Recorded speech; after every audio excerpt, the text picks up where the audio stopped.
Hi there, everyone. I'm Lyndsey McNally. I'm one of the board of directors of CCI Toronto and Area Chapter. And today it's my pleasure to interview Murray Johnson, who is the face of your Condo Connection, as he enters in his role as the president of the organization.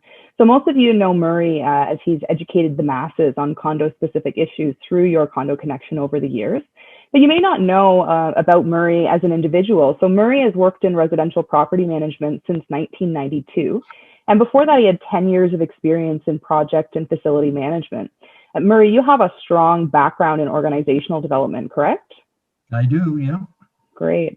And you've had numerous awards and accomplishments over your career, including being a recognized leader in energy sustainability, which in the condo industry is super important. So I have a number of questions for you, Murray, and I know that you're usually used to sitting in the interviewer's chair, so I'll try to take it as easy as possible. But as you step into your role as CCI Toronto's president, do you have any words of wisdom for our members? Yeah, well, yes, I do. I mean, our members, in fact, our members, our volunteers, our whole industry is going through some unprecedented times as we face this COVID-19, and it tends to take over everything we do. But our members are no different than anybody else around the world.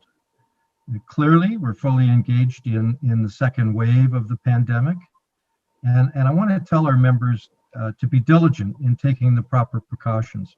I'd also say, and this is now talking to directors, those amenities that you've closed, if opened too soon, that could contribute to the spread of this deadly virus. In addition to that, we're coming up to some cold weather, and that leaves most people in the house more and gives them more opportunities to be looking to CCI to see what educational sessions, webinars, or legislative updates, and all the good things that we do, and it gives them a chance to go in and have a look. I'm particularly excited because very recently we did an organizational change to our committee structure at CCI Toronto. And I think that's going to let us delve a little bit deeper into legislative advocacy, improve the use of social media, which is something that's on your desk. I know that, Lyndsey. It is, yeah. And to start looking at what other COVID or non-COVID related benefits we can put together for our members. I'm excited about what next year will bring us. And I just want to tell our members, look, stay the course, stay healthy, and remember, and I like this catchphrase, stay positive, but test negative. I like that, Murray. So now I introduced a little bit about your professional background, but I wanted to ask you about your history with CCI as an organization and what's kept you engaged over the years. Oh, that's a loaded question. You know, in my career, when it was time to start giving back, I really only had two choices back then. It was either ACMO for the managers or CCI for directors and boards. And I really thought I could contribute more by being that voice for the many people that don't have a voice out there. I really wanted to start changing the industry if I could. And I'm still trying. I'm not going to give up on that. But in 2011, a good friend of mine and someone you know quite well, Bill Thompson, gave me a call one day and asked me if I'd be interested in filling a vacant seat on the board of directors for CCI. And after I took that 2.5 second to think about it, I answered, of course I will. At that time, I was really lucky. I think I knew everybody that was on the board, so it was not a major event for me, other than looking around the room and saying to myself, look at all these industry gurus, these experts that I'm sitting with. It was quite exciting, and it's hard to believe that was 9 years ago that happened. The time goes by so fast. Staying engaged over the years has been one of the easiest things that crosses my day. I'm thankful to join the list of so many esteemed professionals. And if you look back at all of the directors and presidents that have sat in CCI Toronto, it's really a list of who's who. So I'm very, very honored to be part of that. There's a collaborative environment, and as a director, you've seen that too. There's a real collaborative environment at the CCI Toronto board level. When you get an idea and you come in and you pitch the idea, it's non-judgmental. The people around the room will listen to what you have to say and treat it like it's a seed. And it's real easy for a group with that kind of talent and those kind of resources to take that seed and grow it very quickly into a very successful program or educational session. And sitting down and seeing an idea grow from an idea to a successful implementation of a program that helps condos, that's extremely rewarding. You do that once and they've got you. You've got the bug. You can't stop. And I know that with some of our recently retired directors, it was a difficult decision to leave the board because of that environment. So that's what keeps me engaged. Yeah, I have to say I agree with you. The whole board of directors and in my 2 years on the board, I really have enjoyed that we're not afraid of ideas. And sometimes they're not always great ideas, but ideas need to be explored so that you get the benefit of understanding whether or not they could be something great. And you don't get that everywhere. You know, I'll tell you a very, very short story. It was after a board meeting, Mario Deo was chairing it as the corporation's lawyer. We went for coffee. And he pitched an idea to me, and I thought there was some merit in it. Maybe we could massage it a bit. And I sort of expanded a bit on it and presented it to the board. They were very polite and said, if you can put a little more meat on the bone, let's talk about it. That program, that idea came to fruition, but it looks nothing like the seed I planted. The seed I planted was a rating for condos, and what emerged out of that was Condo Strength, which is now a national program. And that's the collaboration that happens in the boardroom. It's amazing. Not just a national program, but a very successful national program that has continued to find success despite the global pandemic that we're facing right now and this new way that we have to interact with each other. And that brings me, I guess, to my next question. So you're coming into your role as president during a time of change for condos. And I don't just mean COVID-19 and the pandemic, but also, over the last few years, we've been going through a legislative change with the Condominium Act and other related pieces of legislation. So what are your thoughts on these challenges that are facing condos today? Yeah, it is. It's a lot hitting us all at once. It's at the board level, being a resident of a condo, being a manager, being the management firm. We're all being hit with this. Lawyers, everybody. These times are trying. Condo boards, I think, have to look at different ways of delivering the same service to their communities. And you can take the word directors out of there, you take the word board out of there. Managers have to do that. Service providers have to do that. We have to find ways of giving the same service, but differently. We have to find new ways to manage condominiums. I think there's a lot of things that are happening now. We're doing it right now, this Zoom meeting that we're having. I'm hoping that some of the changes we're putting in place now are going to carry on after this pandemic is gone. Some of these are quite excellent. You'll never replace in-person. We were talking earlier about not being able to replace that in-person meeting, face-to-face sort of thing. But I often remember, especially during the winter with some of our established clients in the condo boards, some of those directors would be out of the city or out of town or out of country for the winter. And this format now would allow everybody to participate all year long. So I think the biggest challenge beyond the pandemic will be continuing to learn and continuing to adapt to the changes. Let's not throw, what do they say? Don't throw the baby out with the bath water, right? Yeah. We don't want to do that. There's some good things happening here. Some of it is surprising. I think I was one of the ones sort of avoiding technology. And now this with Zoom and all the different platforms that we have, it's amazing how we've been pushed into this, and most people have embraced it. It's pretty good when you can't meet in person. So I think keeping the momentum, continuing to adapt to change, be willing to learn something new. Just because we always did it one way doesn't mean we can't do it another way. Yeah, and I think too, being mindful of where we came from, right?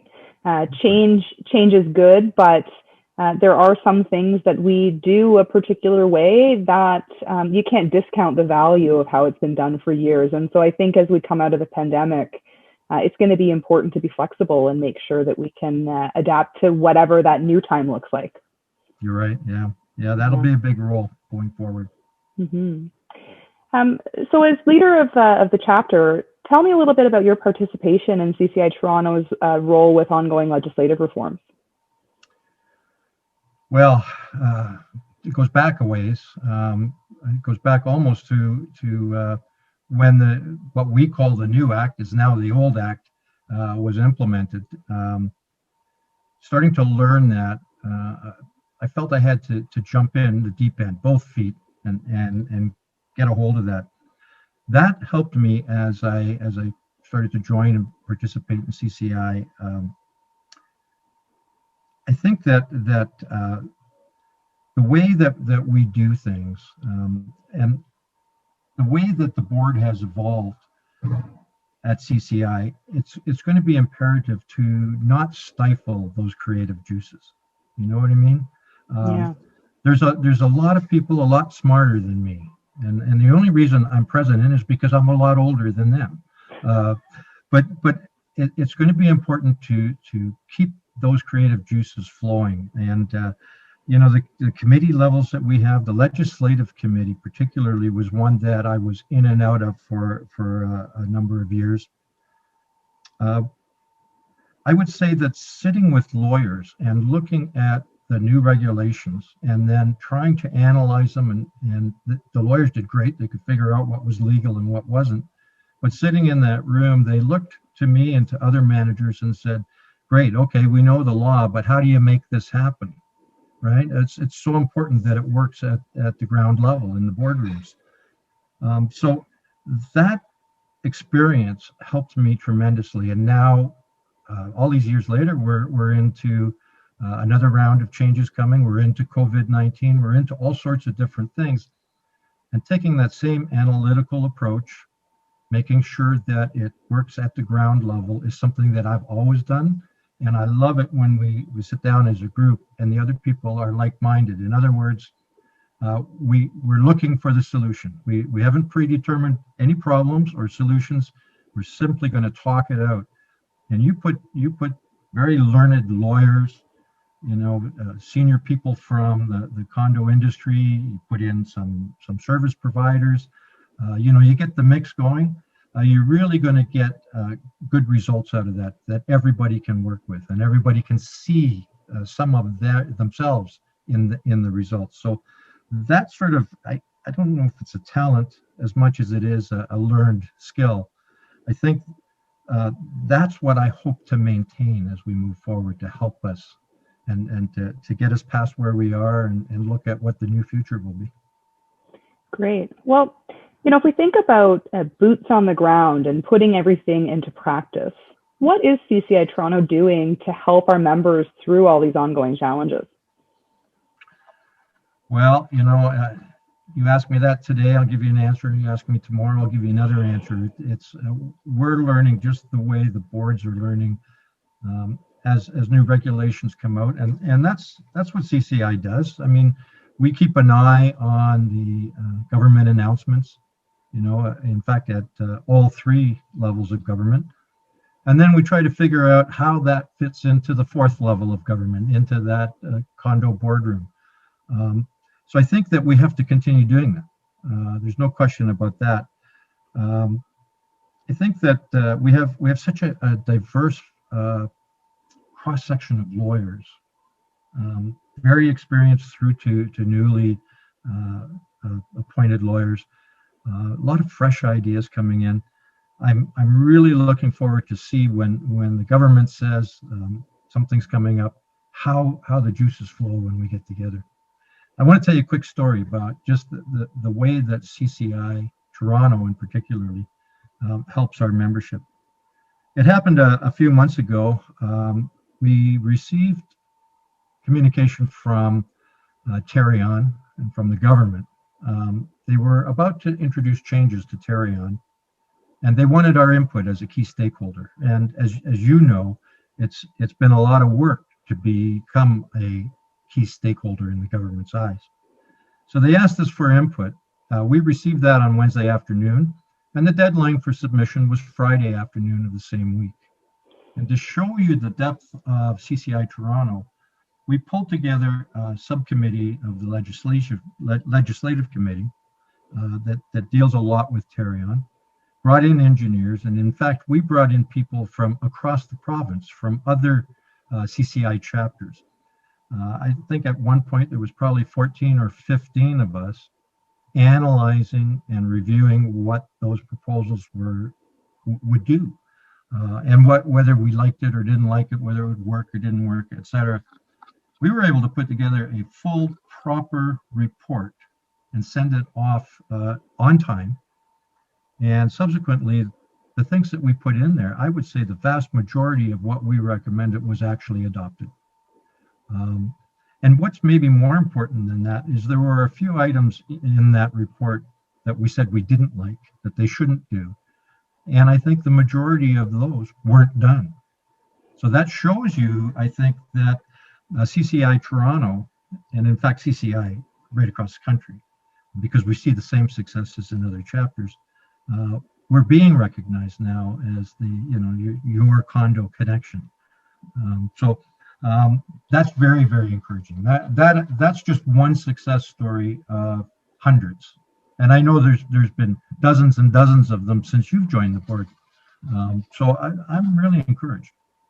Yeah, I think that cross-chapter participation is something that we as an organization, we don't talk very much about publicly, but, you said earlier that it's, incredible to kind of sit in a room where you have all of the smartest people in condo world debating issues. That's not just in Toronto, it's through Ontario and nationwide. And that collaborative work really helps to shape the future of condominium corporations in Canada. And so I think it's really important. I'm glad that you highlighted. Is there anything specific that you'd like to accomplish during your term as president of CCI Toronto?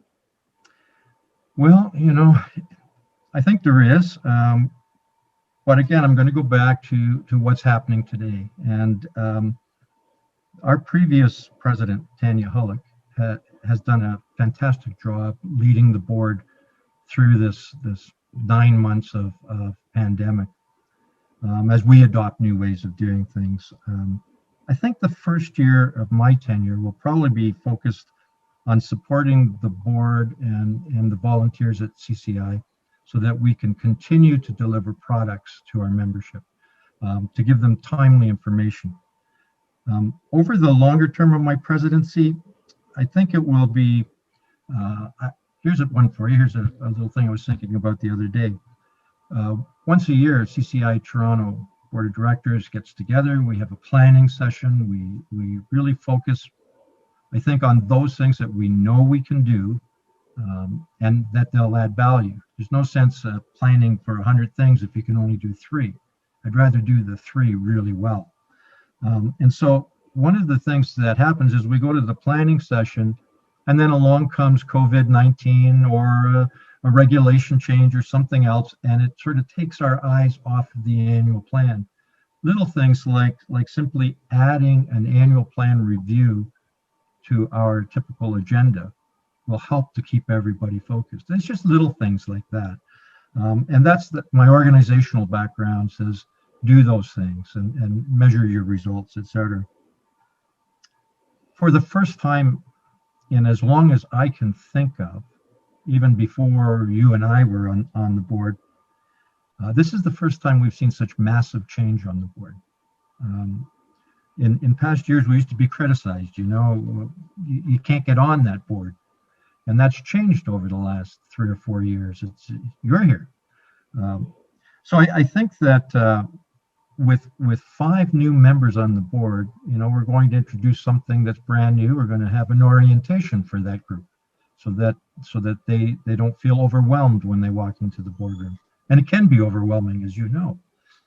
So I think that having that and expanding our coverage on the board. I mean, we have realtors now. We've maxed out with the number of condo directors that are sitting on the board. We're really starting to expand beyond the typical property manager, engineer, and lawyer. So I'm really excited about that. I can't wait to see what the new people bring in.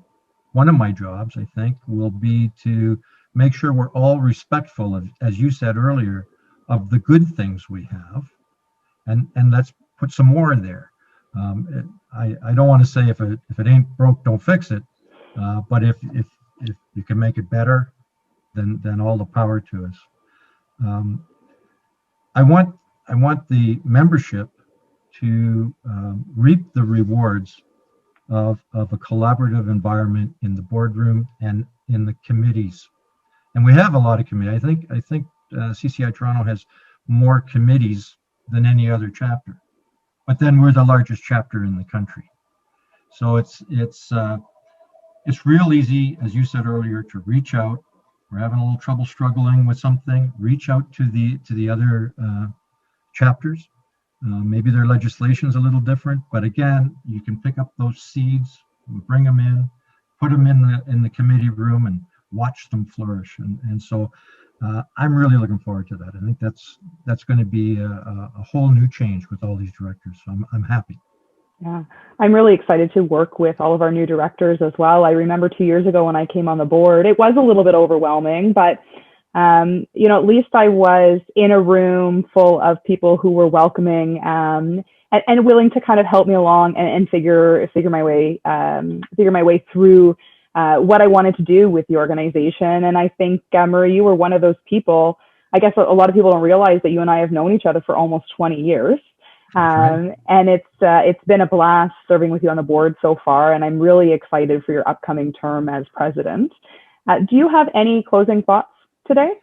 I have two things that I want to say. I really want to recognize Tanya Hullick. I had an opportunity at the AGM to thank her for her tenure, and I'm sure, as far as I can remember, as the presidents turned over, the new presidents came in and had a lot to say about the skills and the demeanor of the previous president. And Tanya's no different than that. One of the traits that she had, and you've known me long enough, this should strike a chord with you. I really appreciate the trait that she had of being or keeping her sense of humor when you feel like you're overwhelmed. I'm proud to formally thank Tanya for what she helped me understand, because it's setting the foundation of what I'd like to bring forward. That's the first thing I want to say. And I get a sense we're nearing the end of our little get together here. So I'm going to give you my formal close if it's okay with you. Please do. All right. Until next time, I'm Murray Johnson, and this has been your Condo Connection.